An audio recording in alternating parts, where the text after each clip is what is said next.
দেশে দিনের ভোট রাতে হওয়ার আর কোনো সুযোগ নেই বলে জানিয়েছেন নির্বাচন কমিশনার আব্দুর রহমানুল মাসুদ।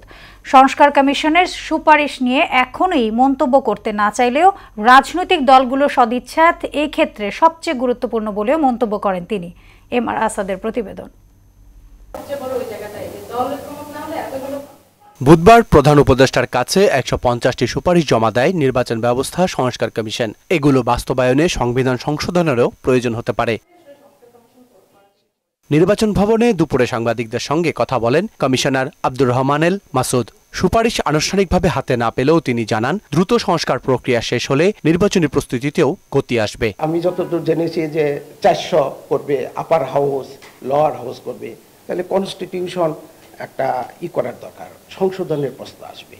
সবকিছু যখন একটা শেপে আসবে তখন হয়তো আমরা চিন্তা করব যে কিভাবে আমাদের এই ইলেকশন কমিশনকে কিভাবে এম্পাওয়ার করা যায়। দ্রুত সংস্কার হয়ে আসবে, তত দ্রুত আপনাদের প্রস্তুতি নিতে সুবিধা কিনা? যত দ্রুত আসবে ততই প্রস্তুতি সহজ, কথা এটা। যত দ্রুত আসবে ততই আমাদের জন্য সহজ হবে। সুষ্ঠু নির্বাচন আয়োজনে রাজনৈতিক দলগুলোর আচরণ ও সদিচ্ছা গুরুত্বপূর্ণ বলেও মত দেন মাসুদ। যারা নির্বাচনে অংশগ্রহণ করবে, যে সমস্ত দল, তাদের যে আচরণ, তাদের যে মনোভাব, সেটা অবশ্যই নির্বাচনের জন্য সহায়ক না হলে তো সঠিক নির্বাচন করা কঠিন হবে। তাদেরও সহায়ক হতে হবে, তাদের মন মানসিকতা প্রস্তুত থাকতে হবে। একটা সুস্থ নির্বাচনের জন্য যে যে এলিমেন্ট কাজ করে, সকলের একত্রিত সমাহার থাকলেই না সুন্দর একটা ইলেকশন হবে।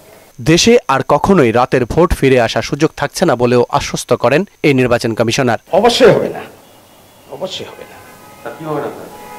রাতের ভোটের আমরা কল্পনা করতে পারি না।